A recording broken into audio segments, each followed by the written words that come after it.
Welcome back to another episode of the Warehouse Podcast. I'm Tyler. I'm Jesse. And I'm Eli. And guys, we're back with actual baseball to talk about. The Orioles have played 4 games. Are you feeling like it's baseball season now? The weather's starting to turn here in Maryland. Are we feeling like it's baseball season now? It feels right. I like on the last weekend of spring training, I got down and it was just the Cardinals and the Nationals. So not really a game I cared about, but I got some lawn seats. We kicked off the shoes, sat in the grass in the outfield, and it was just beautiful. And I feel like it's baseball season. Nice. Yeah. Jesse, how about you? Are you feeling like you're going to be going to a ball game here soon? I mean, we'll have to see, given the situation with the pandemic, but I should be getting vaccinated sometime soon.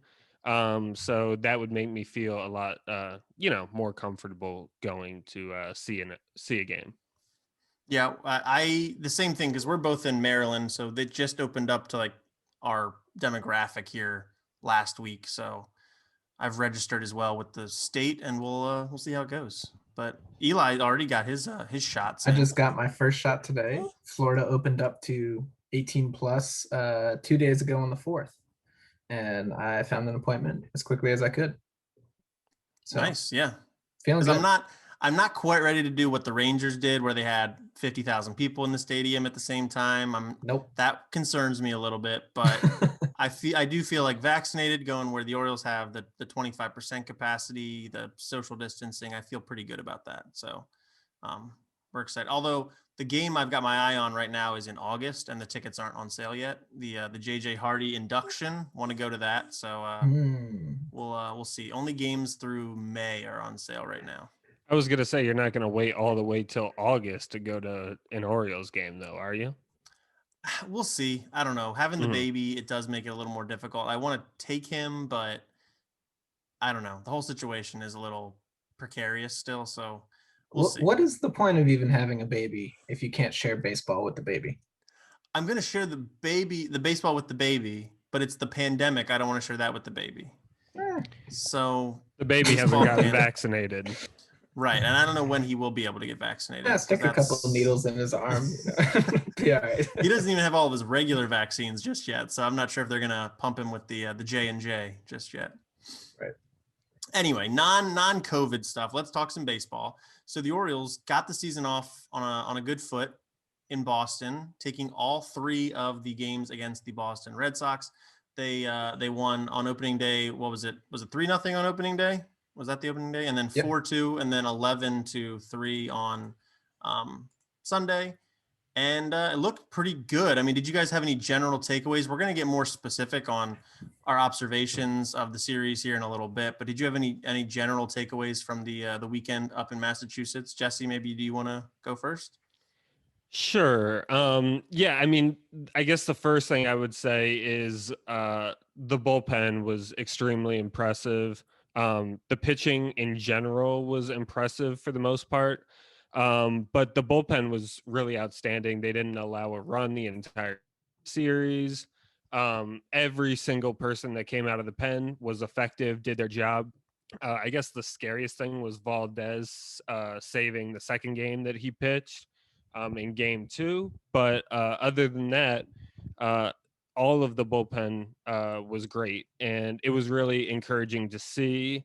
And then, of course, how can you not talk about Cedric Mullins after the first series? So that was the other giant takeaway from the series. But yeah, the pitching really held down. We'll see how the Red Sox lineup is this year, but they definitely have some good hitters in the lineup. Martinez, Devers.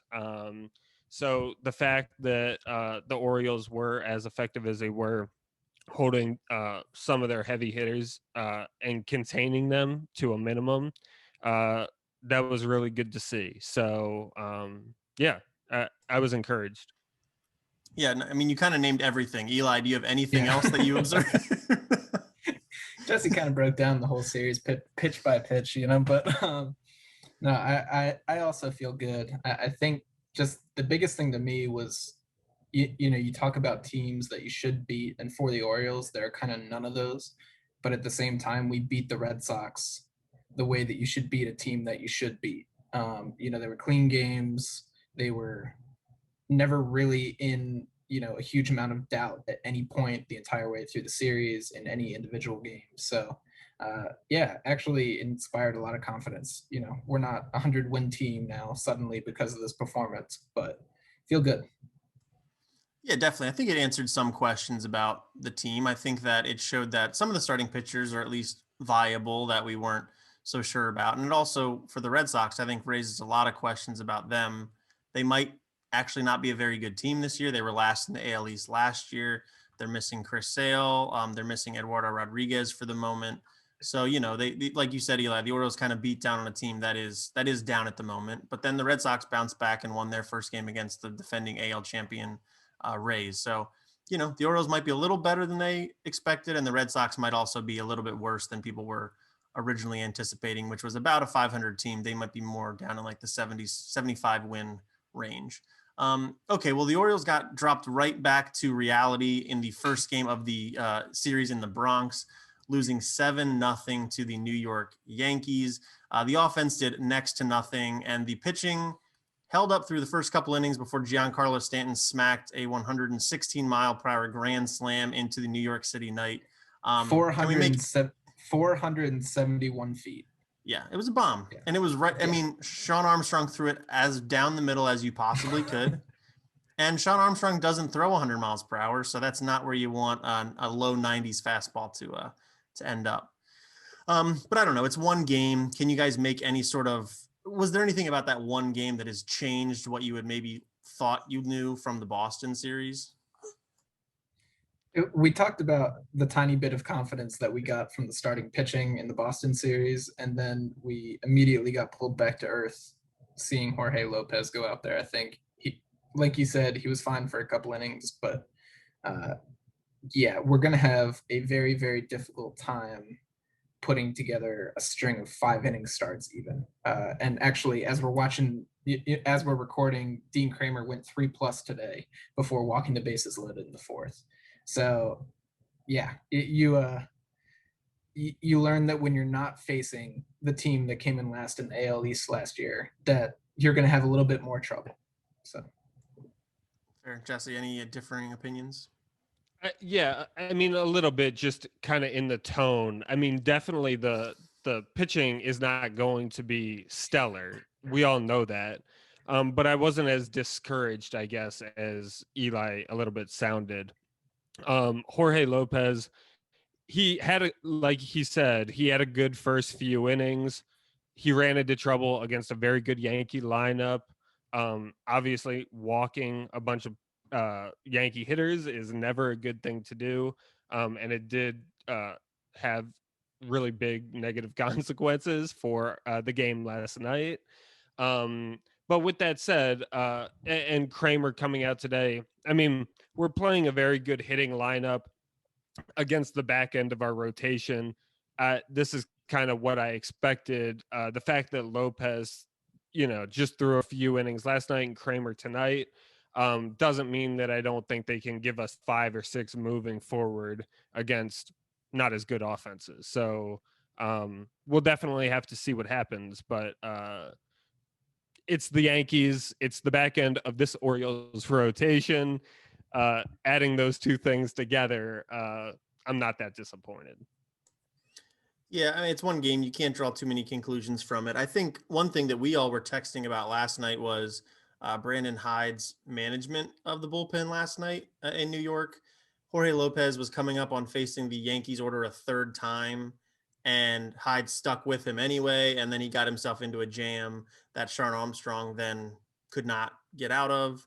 Now, the Orioles lineup did nothing, so that move ended up not really making that big of a difference. But you never know, like, if the Yankees if Giancarlo Stanton doesn't hit that grand slam, it might change what Aaron Boone's thinking on his side. Maybe they do some things with Jordan Montgomery. Maybe he comes out an inning earlier. So I didn't love Brandon Hyde's decision to stick with Jorge Lopez. I think that maybe John Means has earned that ability to stay in a third time against an order. Jorge Lopez, I don't think has. And I think, Hyde needs to pulled the string a little bit earlier.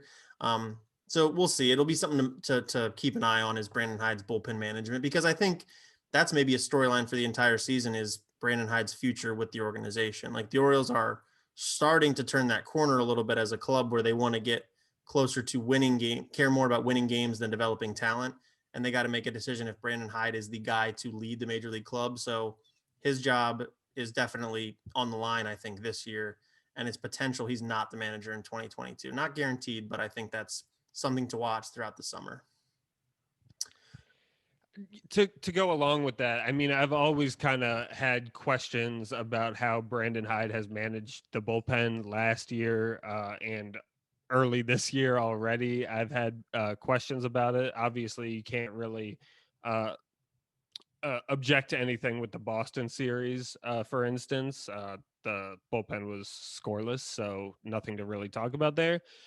But with the Yankees lineup, the biggest thing, yes, letting Lopez face the order the third time around was definitely a big question mark. The bigger question mark that was very, very strange to me was that Aaron Judge came up with 2 outs and with runners on first and second base. And at that point, he was 2 for 2, I think, had hit the home run. And Hyde made the decision to let Lopez stay in the game to face Judge. And of course, hopefully, he was pitching around him. He ended up walking Aaron Judge. And then Hyde went out and took him out for Aaron Hicks. So to me, it's, if you let him face Aaron Judge, then why are you pulling him? Either you take him out for Aaron Judge and Hicks, or you let him face both of them and you have confidence in him that he's going to get through the inning. But letting him face the more difficult hitter in a dangerous situation and then pulling him out for the weaker hitter, that did not make any sense to me. So that was really strange. I don't know if the bullpen wasn't ready. I don't know if Armstrong wasn't loose yet. I don't know what happened, but I feel like that would be the only good explanation for that decision. Yeah, it was a weird one, because I maybe would have understood if they brought in Paul Fry and then you turn Hicks around, and I think from the right side you think Hicks probably isn't as big of a threat, but that wasn't what they did. And also making it be Armstrong, the first arm out of the bullpen there after he's fresh off paternity leave, was an interesting choice. So I don't know, it was weird all around. Of course, and he's trying to get settled in, and we have other bullpen pitchers who haven't made an appearance yet too, that he could have gone to. So yeah, it's strange. And there's an argument to go to Tanner Scott there, just because it's potentially the biggest spot in the entire game. I know you want him to pitch in the 8th and the 9th, but bases loaded or first and third with Judge up, I don't know when there's going to be higher leverage than right there. So there's an argument there too. But yeah, we'll keep an eye on it. That's going to be something all summer. Bullpen management is one of the most difficult things a manager does. So yeah, we'll keep our eyes on it. Let's go back to the starting rotation for a bit, and I'll just run through real quick the numbers on the 4 different starters we have. Like we were saying, Dean Kramer is pitching, or was pitching, as we were starting to record this episode. We're not going to include him, but opening day, John Means went 7 scoreless innings, got the win, 1 hit, 5 strikeouts, 0 walks. One of the best opening days by an Orioles pitcher of all time. Matt Harvey followed that up with 4 2/3 innings, 6 hits, 2 earned runs, 1 walk, and 4 Ks. Obviously didn't qualify for the win, but still put the Orioles in a position to win the game. Bruce Zimmerman followed that up with 6 innings pitched, 4 hits, 3 earned runs, a walk, and 5 strikeouts. He did get the win in the Orioles blowout of the Red Sox. And then Jorge Lopez on Monday night went 4 2/3, allowed 4 earned runs, 3 hits, 3 walks, and 5 strikeouts. It did feel like he pitched better than that, but Sean Armstrong came in and could not get him out of the jam.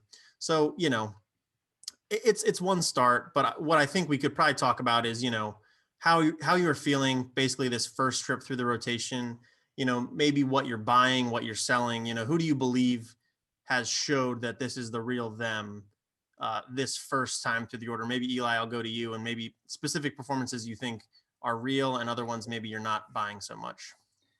Yeah, I think the first one that I really cue in on is John Means. And, it's not necessarily the stat line. We know he can put up good numbers sometimes, but the thing that made the biggest difference to me is last year you saw John Means come out, and I talked about it and I got really excited on this podcast, and it didn't necessarily go well. But you saw John Means come out that was chucking 96, that had a larger curveball, was using that curveball more. He just had altered his pitch repertoire and was trying to sort of become a different pitcher. And if you look back at the highlights of this game, you see a heck of a lot of 82 83 mile an hour changeups fading away from the bat of a right-handed hitter. You see some fastballs riding in at 92 93, and it looked more like a return to the form and the style of pitching that we had seen from him in his all-star rookie year. And I think that's the thing that excites me most, is just because he might have maybe upped his spin rate a little bit still, used some of the physical improvements from the previous year and integrated those into like the original style of pitching that made him successful at the big league level, rather than trying to become someone else entirely. That was a really, really encouraging performance for me. Matt Harvey, I actually thought he pitched a little better than his stat line shows. He had that sinker riding 92 to 94 pretty much the whole game and really looked pretty effective. Zimmerman, I'm going to kind of hold judgment on just because it's his first start. And, he looked good, don't get me wrong, but we'll see how it holds up over the course of a year. It's going to be an increased workload this year. It's going to be facing new big league hitters that he's never seen. He might have had the benefit of the doubt of them having less video on him as well. I think that it's best to reserve judgment on Zimmerman, but those first two starts were really encouraging to me. Yeah, for sure. Jesse, what did you see in those the first trip through the Orioles rotation? I mean, Eli kind of hit on everything. John Means was marvelous, of course. I'm in hindsight, I'm glad that Brandon Hyde didn't have the headache. Well, I'm glad that Means gave up a hit to the first batter so that Hyde didn't have the headache of trying to figure out, oh no, he's going 6 2/3. He hasn't given up a hit yet. What do we do with the bullpen? Do we let him pitch? Do we let him throw 110 pitches to get, like going through all those scenarios. So that was fortunate. He didn't have to do that. But Means, of course, throwing a one hitter, no matter who the offense is, that is still a great performance. These are major league hitters. And yeah, I agree with what Eli said about Harvey. Bruce Zimmerman, I'm definitely reserving judgment. I still have to see more, and if I had to guess, I don't think he's gonna be our number 3 starter every start, throughout the rest of the year. But the thing I did really like about what he did was his pitch efficiency. After the first 4 innings, he had thrown 40 pitches. I think he had thrown 71 by the time he was taken out of the game in the 6th, and they were a breeze of 71 pitches. He definitely could have gone an inning or maybe 2 more. 2 probably a little later in the season, probably not the first start. But regardless, he really did a great job, and we'll see if he can repeat it moving forward. And I'm definitely not getting over confident with his start because there is plenty of regression that is definitely possible from this start. But it was encouraging to see. And if he was our 5 pitcher and he generally had performances comparable to what he did, I'd feel very good about it moving forward. The big question for him is whether he can keep his command and his location, because he doesn't throw very hard, and if he's not locating, the hitters are going to start making contact, and probably heavy contact. Yeah, I mean, Zimmerman also got the benefit of pitching in a game that the Orioles were winning by a lot early. And that definitely allows you to kind of get into cruise control a little bit, throw pitches that you want to pitch.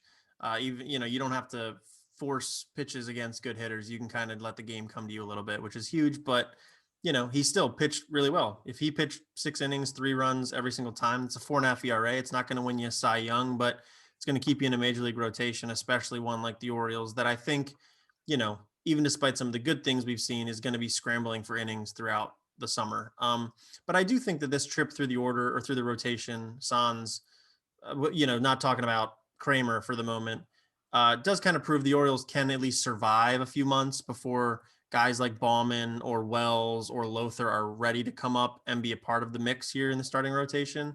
And that's really all I'm looking for, is for a guy like Harvey or Lopez to kind of get us through 2 or 3 months before we can see some of the reinforcements come in. And then Means, I'm not ready to say Means is one of the top 30 pitchers in the league, but if he can, get near that stratosphere, that kind of changes the math on what the Orioles' potential is. Because if you can just turn to a guy every 5th day that's going to give you 6 or 7 really good innings, that makes the bullpen's job a lot easier. That makes the offense's job a lot easier. And if you can win scoring 3 or 4 runs versus having to score 5 or 6 runs, you're obviously going to win a lot more ball games. So we'll see. Means is awesome so far, and there's a lot of reasons to think he will continue to be awesome. So yeah, we will keep an eye on that for the rest of the summer as well. The thing about his performance too that's really encouraging, like you were saying, if he can be a guy that every 5 days goes out and gives 6 or 7 solid innings, it really has the potential to break up any losing skids that the Orioles might encounter. So just psychologically knowing, okay, we got Means on the mound tomorrow, we're in this game, even if we got blown out because our back end of the rotation pitched horrible, gave up 6 runs in the first 2 innings. Well, we got Means tomorrow, and he can get us out of this funk that we're in at the current moment. So, yeah, which as we record this episode is the exact mindset we're kind of in. So that's kind of ironic. But yeah, you're right. It does make you feel a heck of a lot better. Okay, so let's talk about the guys that come in after the starters. The Orioles bullpen was really, really good in Boston. As Jesse said, they didn't allow a single run. Cesar Valdez saved 2 games. Tyler Wells came in and made an MLB debut. The Rule 5 pick through a scoreless inning. Adam Plutko was especially impressive after Matt Harvey had kind of got knocked out of that game. Game 2, he bridged the gap between Harvey and the back of the Orioles bullpen. But then, the New York game was a little more difficult. Clearly, Armstrong struggled, Paul Fry struggled, but Max Scarella was impressive. Ben McDonald's nephew threw 2 2/3 scoreless innings, got out of a bases loaded jam, which included striking out Aaron Judge, which was really impressive. So, Eli, maybe I'll go to you again to get just sort of your impressions of the Orioles bullpen. Again, guys you were impressed by, guys maybe you think you're a little bit worried about moving forward. Yeah, I think that the first person I should talk about is Adam Plutko. Like, he came in after Harvey, 2 1/3 scoreless is about the most valuable thing you can do out of a bullpen. He came in and in that 5th inning got us out of a little bit of a jam, and then just ate up 2 more innings. And we're talking about the starting rotation as something, as a group that's probably going to have some short outings. Having that bulk arm in the bullpen to get you to the guys who can only throw 1 inning is just about the most valuable thing. That might be the single most valuable thing that anybody could provide on the Baltimore Orioles this year. It's just a little bit of length out of the bullpen. And we're going to need that consistently. And moving past him, Max Scarella coming in and just, he kind of blew me away. He, like Tyler said, to strike out Aaron Judge, with the bases loaded in your first MLB, at bat as a pitcher is just astounding. His little splitter changeup, we were debating what it actually was. I don't quite remember. Either a splitter or a change that he throws. It's got some really, really nice fade to the arm side. And it's got a good 8-9 mile an hour difference from its fastball. I think that has the chance to be a seriously effective pitch. That being said, he does not have an overwhelming fastball. So we'll see, how well he can actually balance it once hitters cue in on that split change, whatever it is. But yeah, I thought it was overall really, really encouraging from the pen.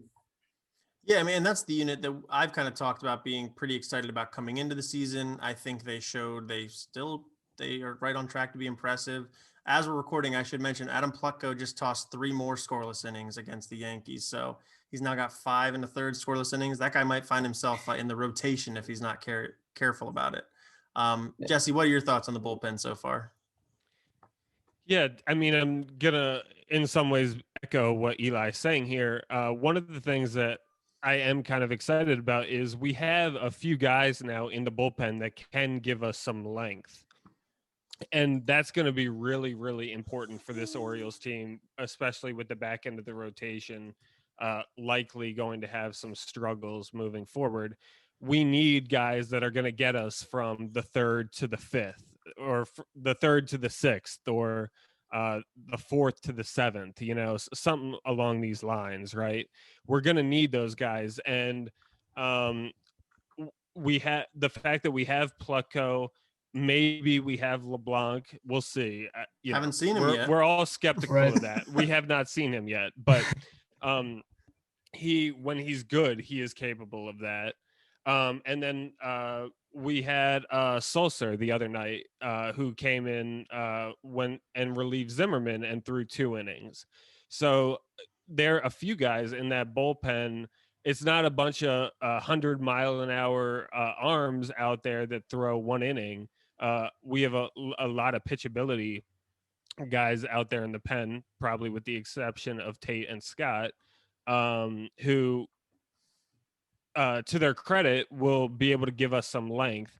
And it makes me a little more comfortable about the Orioles. We always talk about surviving the season, not having too many injuries, allowing our pitchers to be in good situations, to not, after Kramer gives up, 2 inning or 5 runs in 2 innings, to not say, well, you need to stay out there, 3 more, because you just have to. And our bullpen can't withstand with you coming out in the 3rd inning. So these kind of situations, the fact that our bullpen does have several guys who can provide us some length, that makes me more confident on moving forward that we can get by this season. Yeah, one guy I do want to bring up in particular that I'm a little concerned about is Paul Fry, because he had a rough spring, through 9.1 innings, but allowed 11 earned runs. And then this first outing yesterday against the Yankees got roughed up a little bit. The Orioles have LeBlanc, a lefty, although, not a typical like lefty specialist type, although that role's not what it used to be. And Tanner Scott at the back is a lefty. So what do you got? We can talk about this real quick. Paul Fry, are you kind of worried about what his standing in the major leagues is now? He was really good last year, but relief pitchers, sometimes when you lose it, it's gone. Could he be a guy that's sort of bounced out of here before too long? That's kind of like you said, relief pitchers are unpredictable, and, people always use the Colorado Rockies as an example. They went out and signed 4 or 5 relief pitchers to multi-year deals a couple years ago, expecting to build this powerhouse bullpen with Jake McGee, and it just didn't work. It didn't work at all because relief pitchers are finicky. That being said, it was spring training and it was just 1 outing. Let's see, if tonight is the 5th game, there are 157 left for Paul Fry to try to figure something out. And he has had a couple years of pretty solid performance. Kind of like Jesse was saying, though, he is another pitchability guy. He's not one of these guys who's going to blow somebody away with 98, up in on the wrists. And as a result, when he's not fine-tuned, people are going to hit him around. And I think that there's plenty of time for him to figure it out. So I'm not going to freak out about it yet. But obviously it hasn't been good so far. Yeah, I would just say that I think he's at least going to have a month or 2 at the major league level to try to figure it out. It's not like he's on this he's in such danger that he goes and has one or two bad outings and then he's going to be released or anything like that. It's not that kind of situation for him. With that said, I don't think the Orioles are going to hold on to him at all costs. So if there is a situation where we go a month or two into the season, he's really not doing well, then I think it's possible that the Orioles move on. But I he's a veteran pitcher. I'm not overly worried about it. He still has time. He has major league experience to try to work through what the issues that he's having right now. So and I feel like the Orioles will give him some leeway to be able to do that within reason. Yeah, and he's still got MLB options, so it's not the type of thing where I think he's not going to be gone, but yeah, he might bounce to the alternate site or bounce to Norfolk or whatever it might be. So, yeah, no reason to push the panic button. Just a guy that's kind of stood out as not living up to the potential we know he has. Okay, so let's talk some negatives beyond Paul Fry. The Orioles offense did erupt for 11 runs on Sunday in Boston. However, other than that, in the first 3 games, they've scored 7 total runs. That includes a shutout on Monday night. And then now tonight, as we're recording, they're being shut out again by the Yankees. The Orioles are one of only 3 teams entering today to not hit a home run this year. The other 2 teams are the Mets and the Nationals. The Mets had played 1 game, and the Nationals had not yet played a game entering to today. So what's going on with the Orioles offense? Are you encouraged based on an 11-run game on Sunday? Are you worried because there seems to be very little power in this lineup? Jesse, maybe I'll go to you first because I feel like you're chomping at the bit to rip into the Orioles offense. What are your thoughts on the O's bat so far? I would say I don't think we're going to have a ton of power this year. I don't think we're going to lead the league in home runs or anything like that, but I don't think we're going to be at the bottom of the list either. I mean, what we were playing in Fenway, which granted it is a very small stadium and you would think a couple home runs would be knocked out there. But it does have the funky dimensions with the green wall. And it was very cold the first 2 games there, which prevented the ball from traveling a bunch. So I'm hoping that these are the explanations for why the Orioles haven't been hitting home runs mainly. But we have a couple guys who we can expect, I think, to hit 20 or maybe 25 home runs this year. And hopefully they'll be able to do that. But it's 4 games. I don't want to press the panic button with this small of a sample size. And if we hit 3 tomorrow or something like that, all the concerns would disappear for the most part.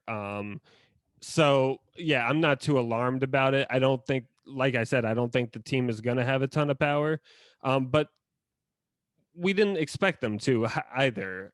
So it's not that discouraging to me. Okay, Eli, you were making some faces while Jesse was giving his explanation there. Do you have a difference of opinion on the Orioles offense? Yeah, the face that I made was he said the green wall and not the green monster, and I had to point that out. That's kind of ridiculous. Sorry, yeah, my bad. It is. Anyways, just want to reassure people that we are baseball fans. We do watch baseball, and yes.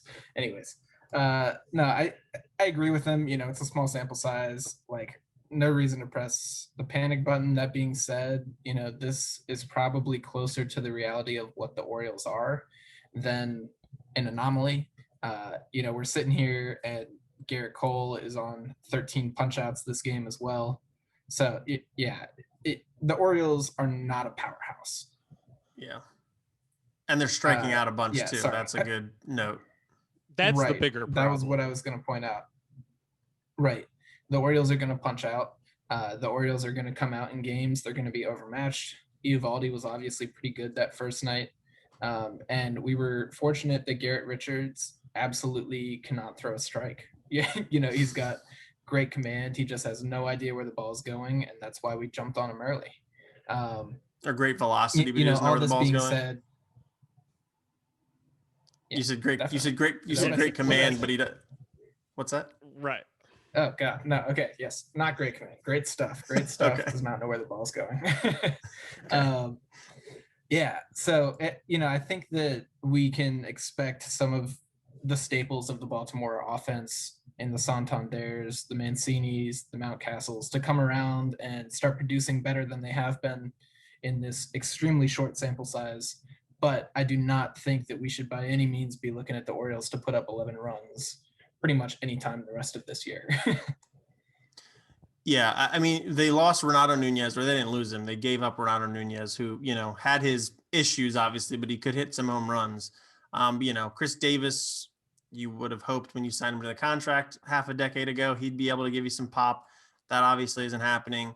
Mancini, I think, looks a little rusty. Mountcastle might have a little sophomore slumpage happening early on, and Santander's getting hits, but they're just not. They're not home runs. So yeah, I think what Jesse said is accurate. They'll probably be a little bit more of a middle of the pack, maybe lower middle of the pack type of offense in terms of home runs. But there are some things about the offense that I like. I think the strikeouts are super concerning. And yes, they've faced some guys that have some good stuff. Eovaldi on his day is really impressive. Obviously, Garrett Cole is one of the 5 best pitchers in baseball, so I'm not going to worry too much about that. But even on Sunday, when they scored the 11 runs, they struck out 15 times. I mean, they're lucky they scored 11 runs, and the Red Sox forgot how to field the ball for half the game too. But they got to clean up the strikeouts. Jesse, you look like you want to say something. Yeah, one of the things I would say about the 15 strikeouts against Boston in that one game, I mean, it is bad because the pitching for Boston that game was so horrendous. On the other hand, 10 out of the 15 strikeouts came from 3 guys, Cisco, Mountcastle, and Ruiz. So they were pretty bulked together, and I think it's a concern for each of those guys. I think Mountcastle is going to have his fair share of strikeouts this year. Cisco, I'm very concerned about with the bat. So we'll see what happens. But I don't think that it's going to be like every hitter in the lineup. I think we're going to have a few guys that get a bunch of strikeouts throughout the year.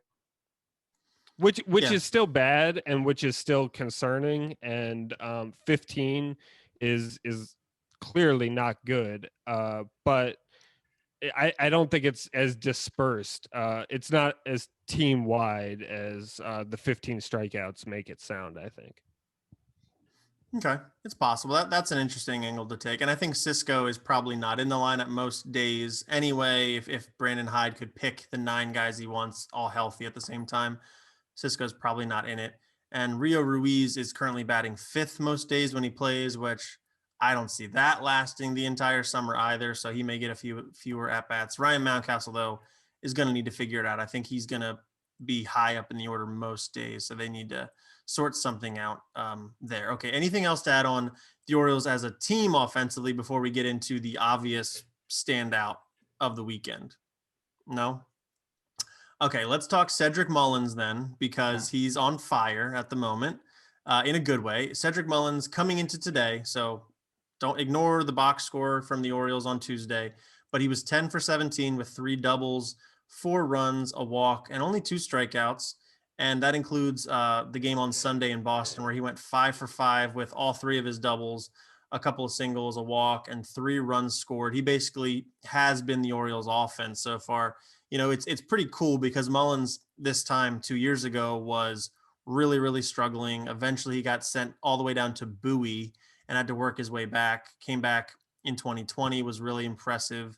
And then now has basically taken the center field job for his own, especially with Austin Hayes now injured, which we'll talk about here in a second. But are you guys seeing anything in particular from Cedric Mullins that is really standing out to you to be the reason for why he is, arguably the Orioles' best hitter at this very moment? That is different from maybe even 2020 or certainly 2018, last time he was up and slumping. Eli, you want to go first maybe? Yeah, you use the phrase in particular, and I think that's almost what's coolest about it, is that there is nothing, there's no one thing that's standing out to me in particular.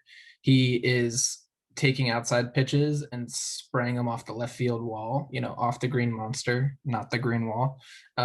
He's, like taking a high and inside fastball and he's pulling it down the right field line. It's been impressive. He's had just, solid plate coverage throughout. Obviously, we're not expecting him to be banging doubles off the wall all year, but if he can be making solid contact to all fields, that is when he's most impressive. And that's when, even if he is just spraying a ball to the shortstop, he can let his speed work for him a little bit. And I think it's been, I was utterly shocked. I definitely did not expect him to come out anything close to as hot as he has. Do I think there will be regression? Yes, he's not going to hit 6-something all year, but I'm curious to see where it goes, and I'm optimistic about where it could go. Yeah, no, it's been super impressive so far. Jesse, I feel like you're a big fan of Cedric Mullins. So what are you seeing from the center fielder so far?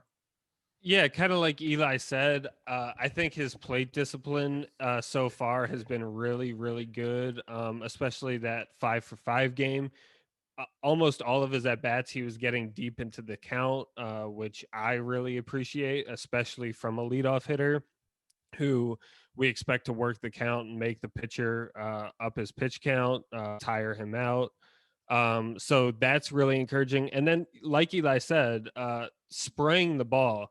I mean, if Cedric Mullins can be consistent in his approach and spray the ball all over the field, defenses are going to dread trying to deal with him because he is so fast. He has the ability to put a bunt down on occasion, and add on to that, him hitting the ball all over the infield. That's going to be a really, really problematic situation for a lot of defenses, especially if he comes up to bat with runners on base. So that's a really encouraging sign. There was a little even opposite field power, like Eli was saying. Granted, the green monster is really far in, so him hitting baseballs off the green monster, might be. No. The Go thing I ahead. should say about that is this was left center field, and it starts super, super close, but is on a pretty direct path to center field. And this was in left center, so it was a shot. It's a double in every park. Mm-hmm.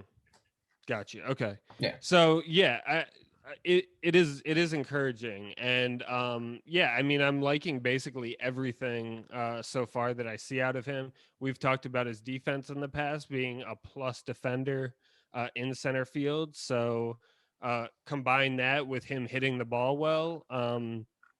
It's going to give the Orioles a lot of optimism for having a leadoff hitter, because this is something that we've struggled with for a long time.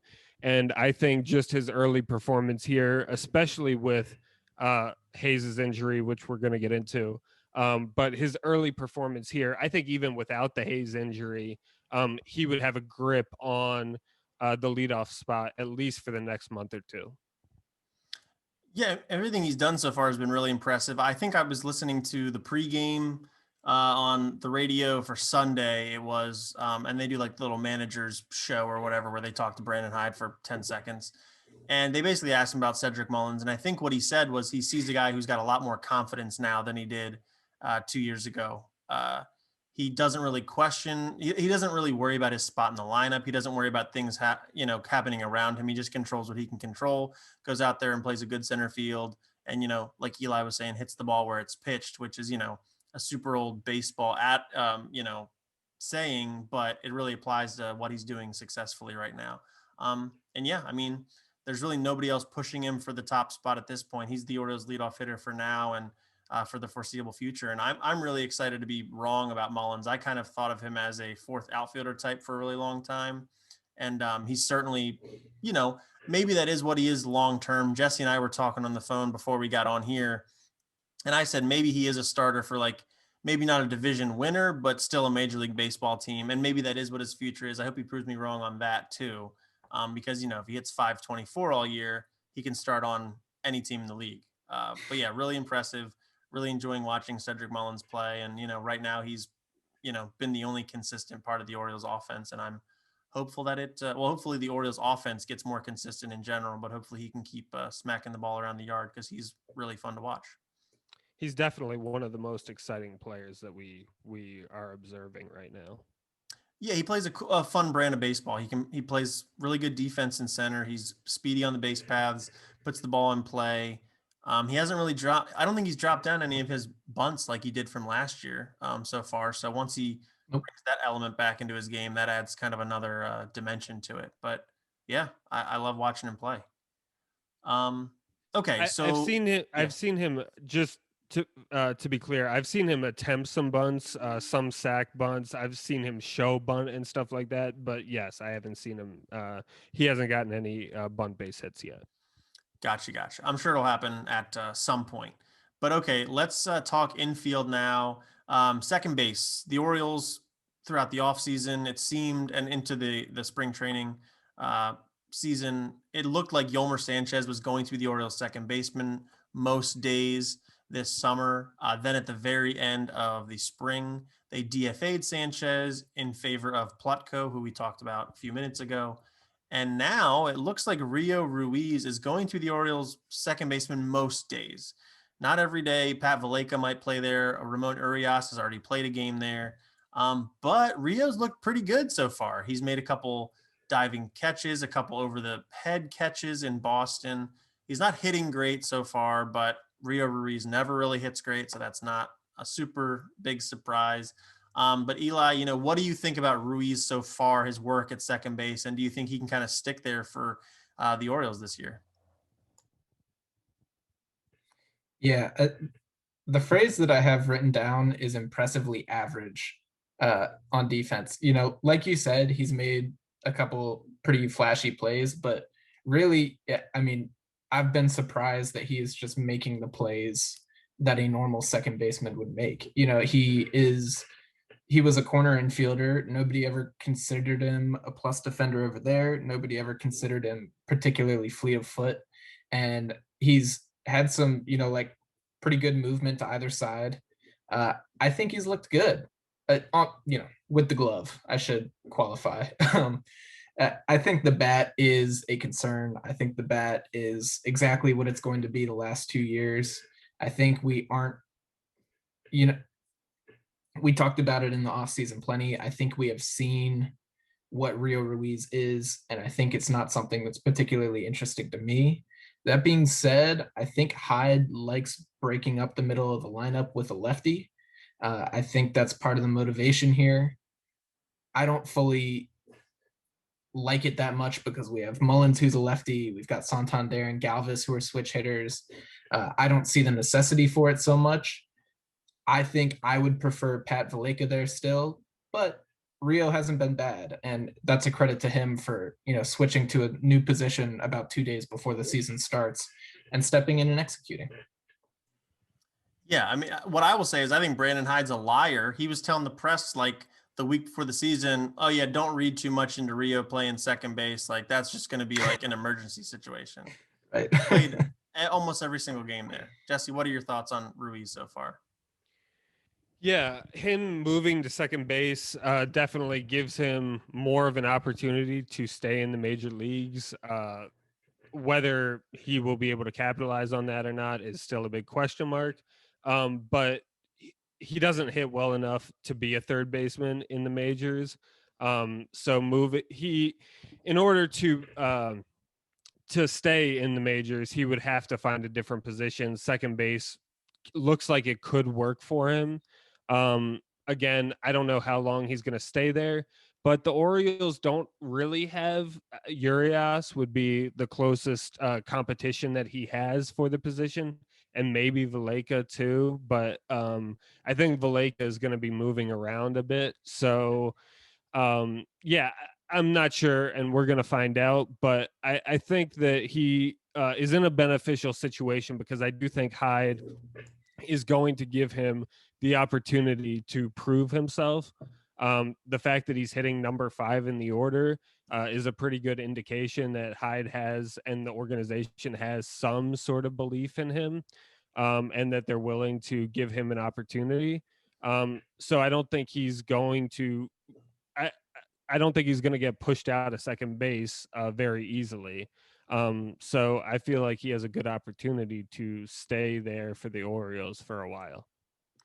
Yeah, I mean, it probably would have changed things if somebody like Jahmai Jones or Rylan Bannon had a really impressive spring, and it just didn't really happen, because I believe those would be the two guys. I know Jones has bounced between the infield and the outfield, so he might be an outfielder long term, but I think those would be the two internal guys that the Orioles would like to see push him for the position, and they might. I'm not so sure Rio Ruiz will be the second baseman by the end of the year, but yeah, I mean, so far, I can't really complain. I think his defense is about what we were getting from Hanser Alberto. Not that Hanser Alberto was a bad infielder; he was fine. But I would probably rather have Hanser Alberto's bad at second base than Rio Ruiz's bad at second base. So that's where the move to DFA Sanchez and then put Ruiz there, and also DFA Alberto. The equation doesn't make sense to me, because just DFA Ruiz and just keep Hanser. I don't know, but yeah, Rio's been good. He's made the plays you want him to, and he's just not a very good hitter. But if he could be like a 90-ish WRC plus guy and play adequate defense at second base, then it's probably fine. But again, they could have just kept Hanser Alberto if this is what they were gonna do. Yeah, I mean, I think Alberto was due a raise, and Yeah. Alberto had hit arbitration, and Rio still has not, and I think that's like the only calculus in their mind. I don't know how, it seems ridiculous that this franchise that's worth almost $1.5 billion is fighting over, like the difference between 700,000 between Alberto and Ruiz, but that's really what it is. I mean, they're cutting costs. Yeah, no, that's a good point. That, like, from a fan perspective, I don't even like, I get the difference. You're totally right. But yeah, normally you think of like, oh, it's a $15 million guy versus a $3 million guy, not a $1.5 million guy versus a $750,000 guy. You're right. But yeah, that makes sense. But yeah, Rio, it's fine. Nothing to wow you, but I think he's been better there than I expected it would be. So I'll say that. All right, moving back to the outfield for a second. As we talked about a couple minutes ago, Austin Hayes is out with a hamstring injury, which is going to push him to the 10-day IL. And Ryan McKenna has been called up from the taxi squad. Austin Hayes is basically, it sounds like the new Nolan Reimold with all this potential, but he gets hurt every couple of months anyway. So, where's your head at on Hayes here, Jesse? Are you still thinking, okay, once he gets back, plug him right into the outfield, and he's going to be our everyday left fielder? Do we need to baby him? Sort of, where's your head at with Hayes? Yeah, I mean, I think it is showing that the injuries are going to be a problem for him. It seems like that, at least. It's been really frustrating, I'm sure, for him that he hasn't been able really to find any rhythm when he's done well and performed. An injury has followed almost all the time, and that's got to be really upsetting. I mean, he obviously wasn't hitting very well before his injury. He wasn't playing very well. So yeah, I think the Orioles might take a step back and might try to address. I think the Orioles' first priority should be to try to address his health issues and his long-term health issues rather than rushing him back. Um, I don't see any reason the Orioles should rush him back. But then once he actually gets back, I don't know if he's going to be the everyday left fielder, but I think he will see his share of playing time at least. Yeah, part of the way that I look at it is, but yeah, part of the way I look at it is, we see Hayes consistently getting more and more hurt, and I think the way that the Orioles might push it is rather than using him in the outfield with any kind of frequency, you make Mountcastle the default left fielder. You have Mountcastle, Mullins, Santander across the outfield, and you put Austin Hayes into almost exclusively a DH role in an effort to protect him a little bit more. That's, because like Jesse said, the injuries have been so constant, and he is still a young dude. I don't want to slap him with the rhyme old label yet. Because you're hopeful that it's just been bad luck throughout, et cetera, et cetera. But yeah, it's been happening a lot, and it's been the one constant in his time in the MLB. So you need to, yeah, you should try to find some ways to spell his body a little bit. And I think DH could be a good way to do that. Similar to the Yankees who are playing right now, when Stanton had, thousands of injuries over the past 5 years, he's just an everyday DH now at this point. Although, they throw him out in left field every once in a while. If you need to spell Santander a day, if you need Mountcastle to have a day off, you can switch them. But I say, yeah, I mean, let Hayes get his body in a rhythm as the DH. Let him keep hitting, and we'll swap him out as necessary to get that defensive value. Yeah, so I think that's a good point on Hayes. I do wonder how severe the hamstring injury was, because it did kind of come to, it was very weird. The Yankees had announced their lineup, and then like it had been hours. The Orioles hadn't announced their lineup. It seemed like maybe they were letting Hayes test it out, run on the field, do something to make sure, like to determine what they were going to do. So it could be a minor thing, and they just want him to be safe about it and go, do some stretches, take a day off, whatever it takes. And yeah, just take the 10 days and we'll get you back here. And maybe he's ready to go at the 10-day mark. I'm not sure. Like, they're kind of slow playing with DJ Stewart. It could be something like that. But yeah, I'm not sure if I'm ready to say like he's the exclusive DH, because yeah, I do want his bat in there, but a lot of his value comes from his fielding ability too. I think he's an above average fielder. So I think if you take that part out, you're losing a lot that he brings to the team. But I don't think it's unreasonable to say like we're going to get Hayes into the DH mix a little more frequently than we originally or normally would. I think he's not a guy based on his skill set you would really DH very much, because he's young, athletic, plays a good defensive, plays an important defensive position in the corner outfield and can handle it pretty well. But given where we're at, yeah, you got to kind of get him into the mix. And I think you got to say Mountcastle's got to get out in the field a little bit, because although he's certainly not as good of a fielder, he hasn't shown the proneness to injury that Austin Hayes has. So yeah, I mean, I'm disappointed in it, but not necessarily surprised by it, I guess is what I would say. Yeah.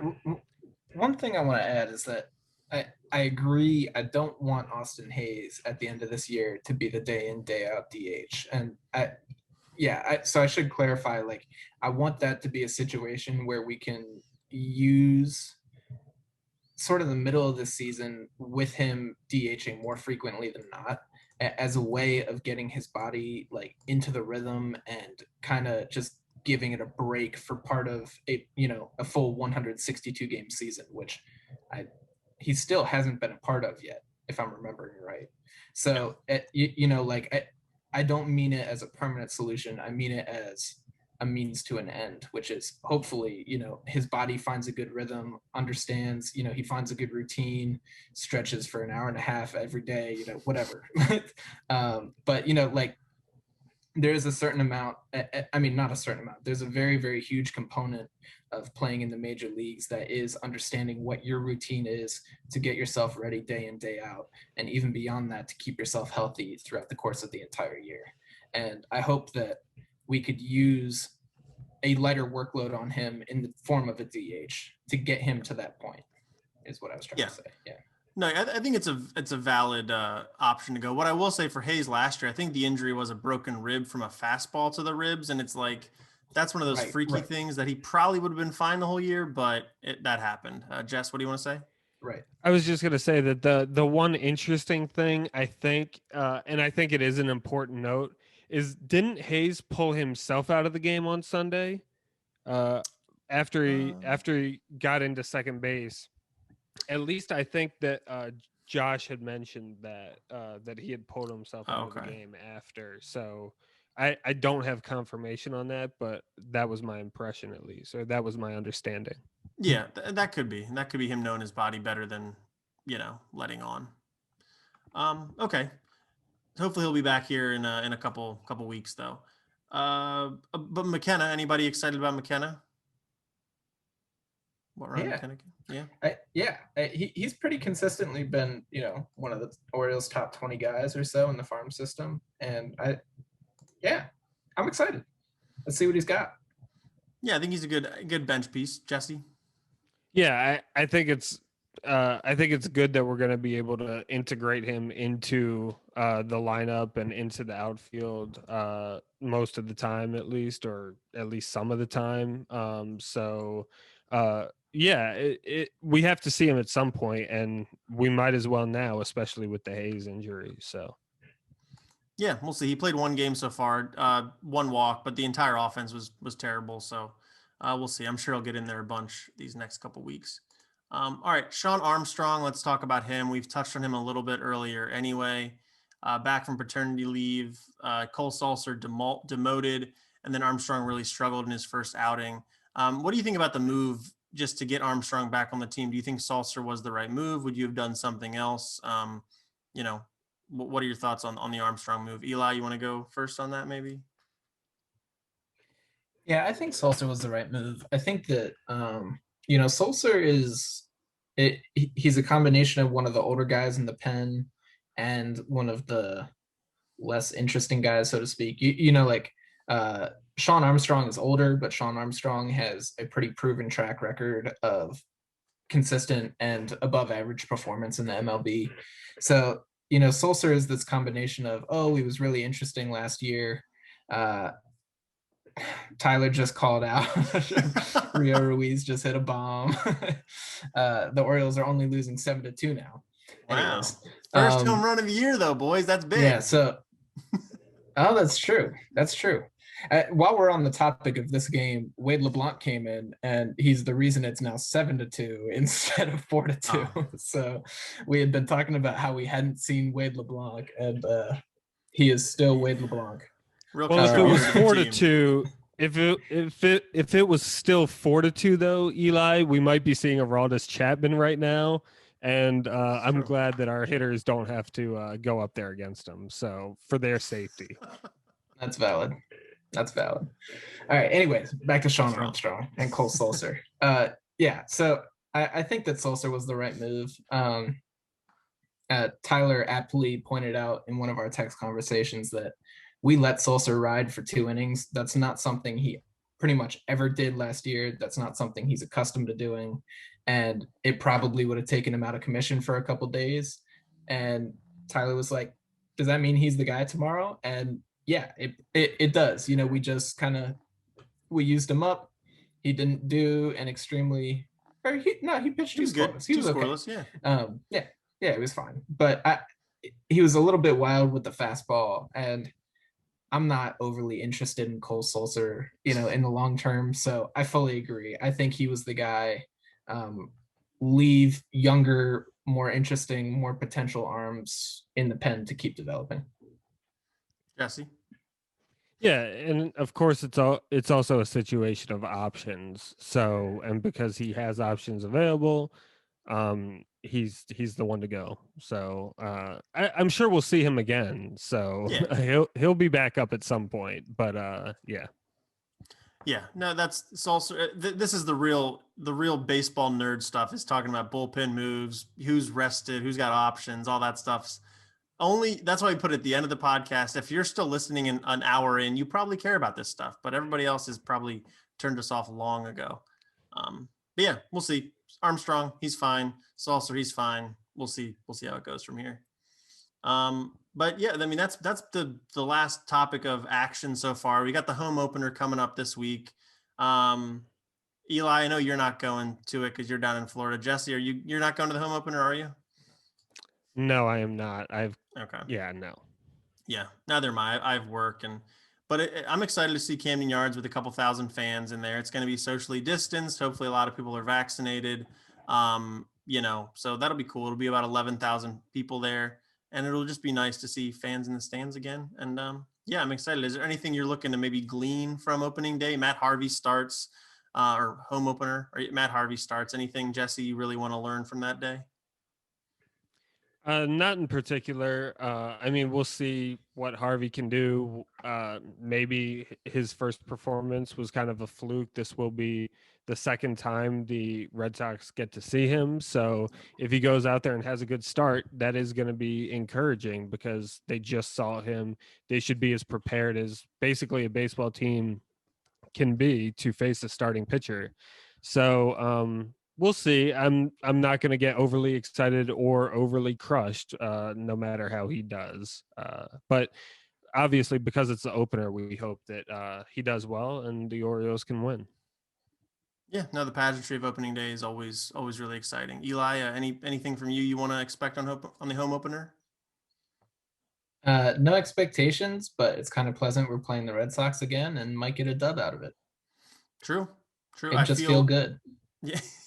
Yeah, I wouldn't feel as confident facing the Yankees, but the Red Sox look like they might be on our level this year. So hopefully we can get out of there with a win. All right, so we'll get out of here with one final segment, and it's going to be real quick from us, but hopefully we get some participation from the fans. We're going to do this every week. It's called Guess That Oriole. No Googling or Binging if you prefer to Bing. No judgment. But Yahoo Answers is going away. That's true. Sorry, Yahoo Answers is going away, so we don't have to warn you about that one. Okay. It's really it's a monopoly or a duopoly, I guess, with Bing and Google. And it's really a monopoly with Google. Just don't use any of them. Don't text your friends. Don't do any of that stuff. What we're going to do is give you 3 facts about a former Oriole. We'll give them, they're pretty big facts, so you should be able to guess it. But 3 facts about an Oriole, current or former, doesn't matter. And then you just have to guess what it is. You have to tweet at us. We are at the Warehouse Pod. We will post a tweet with these facts. So find that tweet, reply to us, and if you're correct, we will shout you out on the show, and you'll become part of our little family. Isn't that nice? Isn't that nice? And if people get engaged enough, maybe we'll come up with some physical prizes that you actually care about. Does that sound good? All right. So I'll give the first fact, and then Jesse, you'll give the second fact, and then Eli, you'll give the third fact. So the first fact about this person is they played 3 seasons with the Orioles from 1999 through 2001. The second fact is that in 2000, he led the Orioles with 37 stolen bases. The third fact, and in my opinion, the most interesting, 2 of his children are professional athletes. One plays baseball and one plays basketball. Ooh, do you know who it is, fans and listeners? You probably do. Don't Google it. Do not type in google.com and try and find these facts. But go on our Twitter, like I said, at the Warehouse Pod, find the tweet where we posted the 3 facts, reply to it. And if you got it correct, we will shout you out on the show next week. And if nobody does it, it's going to be very embarrassing for us. Yay. Be pretty sad. We're going on the honor system here. So yeah. We're going on the honor system. There's no monetary so we're trusting prize. You all. Yeah, there's no monetary prize, so it's not that big of a deal. You'll just you'll feel shame on yourself. So just don't do that. Yeah, if you Google it just to be shouted out on a podcast that might be listened to 10 people, might be listened to by 10 people next week, that's on you. Whoa, we had over 200 downloads last week, Eli. How dare you? How dare you? We're a juggernaut. We're a juggernaut 8678.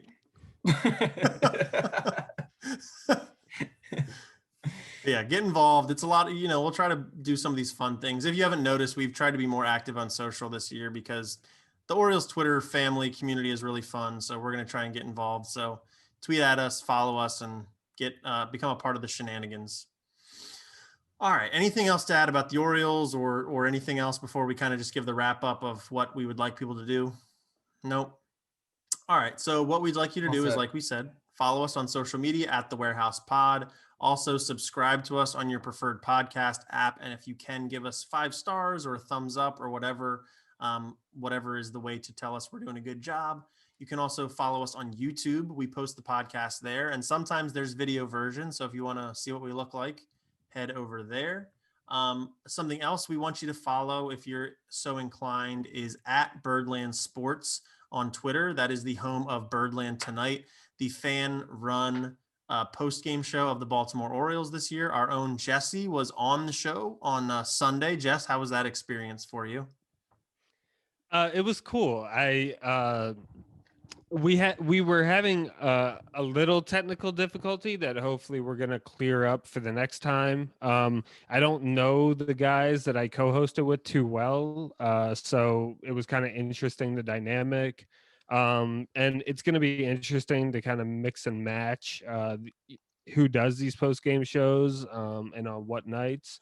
But of course, it was different to talk about like a specific game in extra detail, which I appreciated doing, of course. Yeah,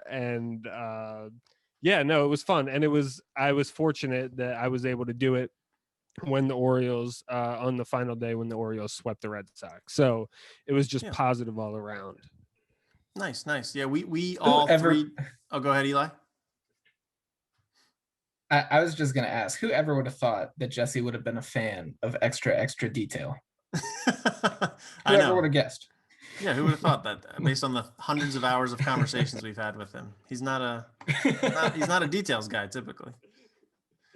But yeah, that's pretty cool. We all, if you guys remember, a couple weeks ago, we were on the Birdland Tonight feed as part of their podcast takeover week, and now season is here. It's all post game shows, and Eli and I will both be getting involved at some point this season, and I'm sure Jesse will get back in the rotation here as well.